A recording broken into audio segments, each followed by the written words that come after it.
Perkenalkan, nama saya Ika Sari Sumardi dengan NIM 2021 0311 073 dari Prodi Farmasi, Fakultas Ilmu Kesehatan. Saya akan mempresentasikan tentang keterampilan membaca. Keterampilan membaca. Membaca merupakan salah satu keterampilan dasar yang perlu dimiliki oleh setiap manusia. Dengan membaca, manusia dapat mencapai prestasi dalam pendidikannya. Serta dengan membaca, setiap orang dapat memperoleh berbagai informasi dan ilmu pengetahuan. Tujuan keterampilan membaca. Berkaitan dengan tujuan membaca, Rivers dan Temperley juga menyebutkan 7 tujuan utama dalam membaca, yaitu untuk memperoleh informasi, untuk memperoleh berbagai petunjuk, untuk berakting dalam sebuah drama, untuk berhubungan dengan teman-teman, dengan surat menyurat, untuk mengetahui kapan dan di mana sesuatu akan terjadi, dan untuk memperoleh kesenangan atau hiburan. Fungsi membaca itu ada 1. Fungsi intelektual. Dengan banyak membaca, kita dapat meningkatkan kadar intelektualitas, membina daya nalar kita. Yang kedua, fungsi praktis. Kegiatan membaca dilaksanakan untuk memperoleh pengetahuan praktis dalam kehidupan. Yang ketiga, fungsi religius. Membaca dapat digunakan untuk membina dan meningkatkan keimanan, memperluas budi, dan mendekatkan diri kepada Tuhan. Yang keempat, fungsi informatif. Dengan banyak membaca bacaan, informasi lebih cepat kita dapatkan. Yang kelima, ada fungsi sosial.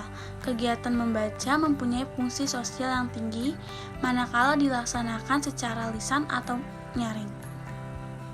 Yang keenam, fungsi pemacu kreativitas. Hasil membaca kita dapat mendorong menggerakkan diri kita untuk berkarya, didukung oleh keluasan wawasan dan pemilihan kosakata. Yang ketujuh, ada fungsi pembunuh. Sepi kegiatan membaca dapat juga dilakukan untuk sekedar melintang-lintang waktu, mengisi waktu luang. Manfaat membaca. Membaca adalah satu aktivitas yang memiliki segudang manfaat menurut Amir. Manfaat membaca adalah sebagai berikut.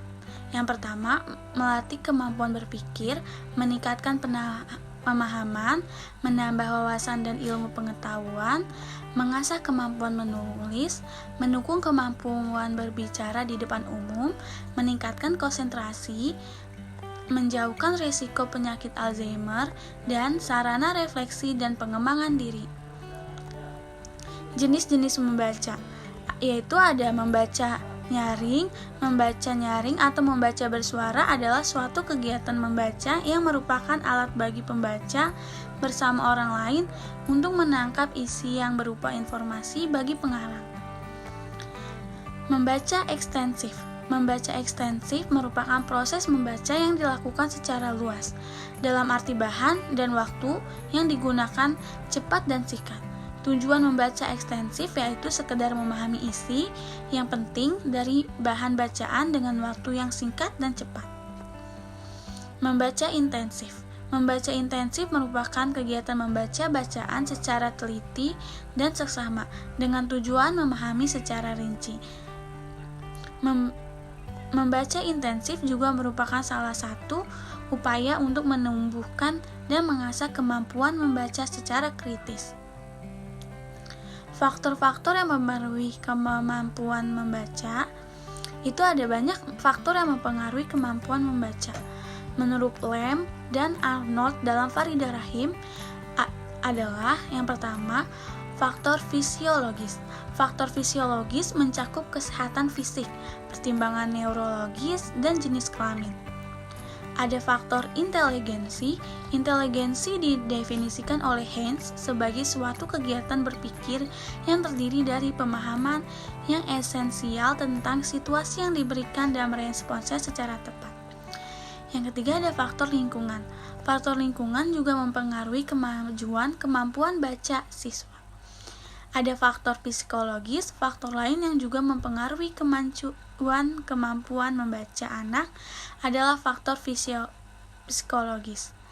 Yang ketujuh, ada teknik membaca. Dalam melakukan kegiatan membaca, kita perlu mengetahui berbagai teknik membaca. agar dapat membaca secara efisien. Efisiensi membaca akan lebih baik jika informasi yang dibutuhkan sudah dapat ditentukan lebih dahulu. Ada beberapa teknik membaca untuk dapat menemukan informasi fokus dengan efisien, diantaranya baca pilih atau selecting, dilakukan dengan cara memilih bahan atau bagian bacaan yang dianggap relevan dengan kebutuhan pembacanya. Baca lompat atau skipping, dipakai untuk menemukan bagian bacaan relevan dengan kebutuhan pembacanya. Baca layap atau skimming adalah membaca dengan cepat untuk mengetahui isi umum atau bagian suatu bacaan. Baca tatap atau scanning atau disebut juga membaca memindai adalah membaca sangat cepat. Sekian dari penjelasan yang saya sampaikan, kurang lebihnya mohon maaf. Assalamualaikum warahmatullahi wabarakatuh.